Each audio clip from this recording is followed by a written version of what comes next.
नमस्कार दोस्तों, स्वागत है आपका हमारे चैनल परचम IAS पे। तो जैसा कि आप जानते हैं कि दिल्ली की शिक्षा नीति है, तो उसके ऊपर एक एक्ट आया है हाल ही में।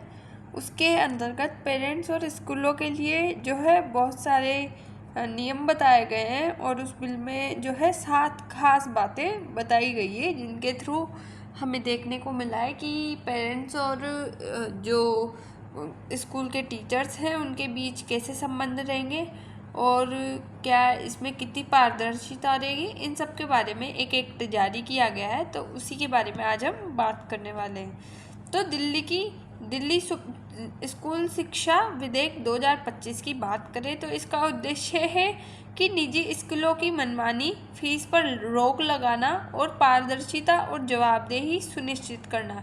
जैसा कि आप जानते हैं कि प्राइवेट स्कूल्स वगैरह इनमें जो है फीस को लेके बहुत ज़्यादा हाई फाई जो है पेमेंट्स रहते हैं। इनके फीस बहुत ज़्यादा रहती है, जिससे कहीं ना कहीं बच्चे जो गरीब परिवार के हैं वो इन सबको अफोर्ड नहीं कर पाते, क्योंकि कहीं ना कहीं गवर्नमेंट स्कूल्स है तो उनकी क्वालिटीज़ में कहीं ना कहीं जो है गुड क्वालिटी नहीं हो पाती, क्योंकि जितने भी हमारे नेता वगैरह सब लोग हैं तो उनके जो बच्चे हैं वो विदेशों में पढ़ रहे हैं, तो स्कूलों पे इतना ध्यान नहीं दिया जाता। तो स्कूली शिक्षा जो प्राइवेट स्कूल्स हैं वो इसकी आड़ में गरीब बच्चों से भी बहुत सारी फीस वसूलते हैं, तो उसको जो है देख के सरकार ने ये एक्ट बनाया है। उसी के साथ बात करें तो ये 8 अगस्त 2025 को पारित कर दिया गया है दिल्ली विधानसभा में। उसी के साथ इसकी मंजूरी उपराज्यपाल जो कि विनय कुमार सक्सेना है उनके द्वारा दी गई है। अब हम बात करते हैं कि इससे क्या प्रभाव पड़ेगा। तो दिल्ली के सभी मान्यता प्राप्त जो प्राइवेट स्कूल है उन सब पे ये लागू होने वाला नियम है। उसी के साथ इसका जो प्रॉफिट है वो किसको मिलेगा मोस्टली, तो वो जो बच्चे हैं, जो स्टूडेंट्स हैं उनको, और उनके जो पेरेंट्स हैं उनको इसका जो है बहुत सारा प्रॉफिट देखने को मिलेगा। अब इसकी मुख्य बातें हैं, 7 बातें बताई गई है। उनमें से एक फीस रेगुलेशन कमेटी, इसके ऊपर भी बात की गई है इस एक्ट के अंतर्गत। तो इसके प्रावधान क्या है, तो प्रावधान इसकी बात करें तो प्रत्येक स्कूल में फीस रेगुलेशन कमेटी का गठन अनिवार्य कर दिया गया है, जिसका कार्य है कि फीस वृद्धि प्रस्तावों की सर्वसम्मति से मंजूर होनी चाहिए। मतलब जो है कि फीस का जो भी प्रस्ताव रखा गया है वो दोनों पक्षों से इसकी सर्वसम्मति होनी चाहिए, जो कि गरीब लोग हैं उनका कहीं ना कहीं नुकसान ना हो, उसको मद्देनजर रख के इसको रखा गया है। उसी के साथ इसका उद्देश्य क्या है, तो अभिभावकों की भागीदारी सुनिश्चित करना। मतलब अभिभावकों को भी इसमें पूरा जो है हक होना चाहिए कि वो अपनी फीस को किस तरह मॉडिफाई कर सकते हैं। उसी के साथ हम बात करें तो निजी स्कूलों को लेके गुजरात, बहुत सारे स्टेट्स हैं उनमें भी जो है ये ऐसे प्रावधान लगाए गए थे। तो अभी हाल ही में तो 2025 में दिल्ली के ऊपर ये हमें देखने को मिला है। फीस वृद्धि पर नियंत्रण इसकी दूसरी बात है। तो इसके नियम क्या होंगे, तो फीस वृद्धि हर 3 साल में केवल एक बार संभव होगी। मतलब जैसे कि प्राइवेट स्कूल्स होते हैं तो उनमें हर साल हर मंथ जो है ये लोग फीस बढ़ा रहे हैं, हर ईयर बढ़ा रहे हैं, तो उसकी जो अवधि है वो 3 साल कर दी गई है। ये फिक्स कर दी गई है कि 3 साल में एक बार तो संभव तो फीस बढ़ानी चाहिए स्कूल की। इसकी प्रक्रिया क्या होगी, तो स्कूलों की फीस बढ़ाने के लिए सरकारी मंजूरी जो है स्कूल उनको लेनी पड़ेगी। जिनको मान्यता प्राप्त स्कूल है वो, मतलब प्राइवेट स्कूल जिनको मान्यता प्राप्त है वो सरकार से अनुमति लेगी कि हम इतनी फीस बढ़ा रहे हैं, तो उसके अकॉर्डिंग ये फीस बढ़ा सकते हैं। उसी के साथ इसकी जो ट्रांसपेरेंसी है उसमें क्या फ़र्क पड़ता है, तो फीस निर्धारण की प्रक्रिया पूरी तरह ट्रांसपेरेंट होगी। उसी के साथ इसका लाभ क्या होगा, तो अभिभावकों पर आवश्यक वित्तीय बोझ कम होगा। कहीं बहुत से अभिभावक है वो चाहते हैं कि अपने बच्चे को अच्छे स्कूल में पढ़ाए, अच्छी शिक्षा दे, तो वो प्राइवेट स्कूल का जो है सहारा लेते हैं। तो उससे जो गरीब पेरेंट्स हैं तो उनके ऊपर जो दबाव होता है, वित्तीय बोझ होता है, वो भी कम पड़ने की इसमें लाभ है। और इसकी तीसरी बात करें तो उल्लंघन पर इसकी सज़ा। अगर कोई भी इन नियमों का उल्लंघन करता है तो उस पर सज़ा क्या होगी।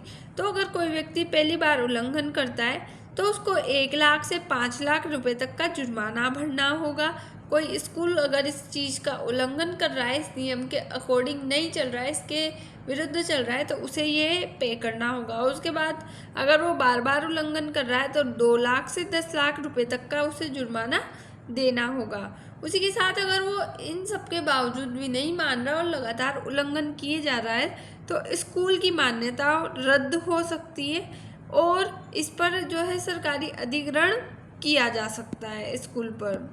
उसी के साथ इसमें जो है होगा क्या, छात्रों पर मतलब दबाव बनेगा। तो नाम काटने, रिजल्ट रोकने या मानसिक दबाव डालने पर अगर ये लोग बच्चों पर दबाव डालते हैं इसको लेके कि आप हमारे स्कूल में पढ़िए ये सब करने के लिए और फीस के लिए, अगर बच्चों पे दबाव डलता है नाम काटने जैसा, रिजल्ट रोकने या मानसिक दबाव डालने पर प्रति छात्र 50,000 रुपये तक का जुर्माना, मतलब एक स्टूडेंट पर भी अगर ये दबाव पड़ता है तो प्रत्येक स्टूडेंट के अकॉर्डिंग 50,000 पर स्टूडेंट जुर्माना सरकार भुगतान कर सकती है। इसी के साथ 3 स्तर की निगरानी की इसमें बात की गई है। तो पहला स्तर है उसकी तो कि स्कूल स्तर पर फीस रेगुलेशन कमेटी होगी, जैसा कि हम जान चुके हैं पहले। दूसरा स्तर होगा कि शिक्षा निदेशालय की कमेटी जो प्रस्ताव की जांच करेगी। स्कूल स्तर पर कमेटी बन जाएगी पर इसकी जो शिक्षा निदेशालय है उसकी कमेटी में भी इसकी जांच की जाएगी। उसी के साथ तीसरा स्तर होगा तो उसमें दिल्ली शिक्षा ट्रिब्यूनल जो विवादों का निपटारा करेगी, क्योंकि कहीं ना कहीं हमें देखने को मिल रहा है दिल्ली हमारी राजधानी क्षेत्र है। अगर राजधानी में ही कुछ शिक्षा को लेके, बहुत सारी चीज़ों को लेके अगर गड़बड़ी होगी तो देश का मामला है। देश को संभालने के लिए उसको एक इम्पोर्टेंट सेक्टर बनाया गया है, तो अगर उसमें अच्छी सुविधाएं होगी तो कहीं ना कहीं वो अदर स्टेट्स में भी ये अच्छी सुविधाएं प्रोवाइड करने की कोशिश करेगी हमारी राजधानी। उसी के साथ इन 3 स्तरों के जो निगरानी है उसके क्या क्या लाभ होंगे, तो स्कूलों की जवाबदेही बढ़ जाती है और ट्रांसपेरेंसी में जो है वृद्धि हमें देखने को मिलती है इससे, क्योंकि इतनी सारी जांचें की जाएगी उसके बाद कोई चीज़ लागू होगी तो वो अच्छी होगी। जैसे हमारे संसद में कानून बनाते तो लोकसभा राज्यसभा दोनों में अवलोकन होता है, फिर वो राष्ट्रपति के पास जाता है, फिर अगर उनको पसंद आता है वो हस्ताक्षर करते भी देख पे और वो कानून बन जाता है। उसी तरह इसमें भी पारदर्शिता बढ़ती है। उसी के साथ अभिभावकों के लिए शिकायत तंत्र। अगर शिकायत प्रणाली की बात करें तो अभिभावकों के लिए शिकायत दर्ज करने हेतु विशेष व्यवस्था इसमें की गई है, जिसमें इन्होंने एक ईमेल आईडी दी गई है जो कि DDEACT1@gmail.com ये वाली जीमेल आईडी दी गई है इन्होंने। और इस पर अगर मेल करते हैं तो इस पे जो भी पेरेंट्स वगैरह उनके साथ शोषण हो रहा है इस पे वो है जो शिकायत कर सकते हैं। उसी के साथ जिला स्तरीय इस समिति की बात करें तो उप विभागीय मजिस्ट्रेट जो कि SDM होता है उसकी निगरानी में शिकायतों की जांच की जाएगी। और इस पे विपक्ष की चिंता की बात करें तो 15% अभिभावकों को एक साथ शिकायत दर्ज करनी होगी जो चुनौतीपूर्ण हो सकता है। हमारा विपक्ष जो वो ये चिंता जताते हुए कहते हैं कि अगर 15% अभिभावक एक साथ शिकायत दर्ज करेंगे तो ये कहीं ना कहीं चुनौतीपूर्ण हो सकता है। इसमें पता चलने की संभावनाएं बहुत कम होती है कि किसके साथ जो है बुरा बर्ताव हो रहा है। सिविल कोर्ट की सीमित भूमिका, इसकी बात करें तो इसके लिए प्रावधान किया गया है कि फीस समितियों या शिक्षा निदेशक द्वारा निपटाए गए मामलों में सिविल अदालतें हस्तक्षेप नहीं कर सकेगी। इसका उद्देश्य क्या है, तो विवादों का त्वरित निपटारा और कानूनी प्रक्रिया में तेजी लाना इसका मुख्य उद्देश्य है। उसी के साथ विपक्ष की आलोचना की बात करें तो अभिभावकों के कोर्ट में शिकायत करने के अधिकार पर अंकुश है, इसके ऊपर विपक्ष चिंता जताता है और इस पे बहस चलती है। उसी के साथ विशेष परिस्थितियों में नियमन, तो इसके प्रावधान क्या क्या है, प्राकृतिक आपदा, महामारी या युद्ध जैसी असाधारण परिस्थितियों में सरकार मौजूदा और नए छात्रों की फीस नियंत्रित कर सकती है। मतलब इसका जो है सरकार के हाथ में होगा कि अगर कभी हमें जो ऐसी स्थितियाँ देखने को मिलती है, असामान्य स्थितियाँ, तो ये फीस में सरकार जो है नियंत्रण कर सकती है। अगर फीस ज़्यादा होगी तो उसको नियंत्रित कर सकती है, क्योंकि अगर देश में अशांति होगी तो जो मजदूर वर्ग के होंगे या फिर कोई भी काम करने वाले व्यक्ति होंगे वो इतना पैसा कहाँ से लेके आएंगे। इसका लाभ क्या होगा, तो अभिभावकों और छात्रों को आर्थिक राहत यहाँ पे देखने को मिलती है। पेरेंट्स और स्कूलों के लिए प्रभाव क्या होंगे, तो पेरेंट्स के लिए तो फीस वृद्धि पर नियंत्रण, आर्थिक राहत, फीस निर्धारण में प्रत्यक्ष भागीदारी, शिकायत निवारण की सुविधाएं जो है अभिभावकों को प्राप्त होगी।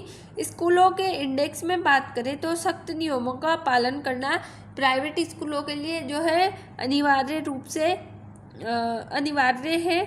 उसी के साथ पारदर्शी फीस प्रणाली और ऑडिट की यहाँ बात की गई है।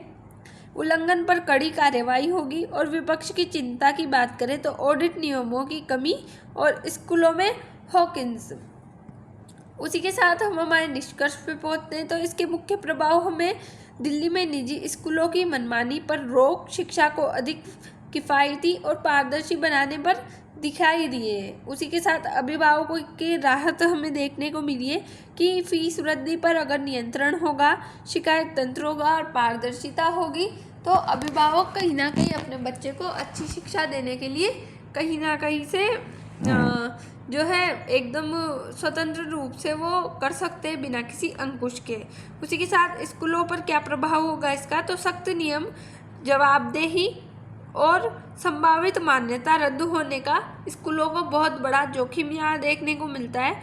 उसी के साथ भविष्य की बात करें तो शिक्षा क्षेत्र में संतुलन और गुणवत्ता की दिशा में ये एक महत्वपूर्ण कदम है। उसी के साथ आज की चर्चा को हम यही समाप्त करते हैं। उम्मीद है आपको समझ आया होगा। Thanks for watching.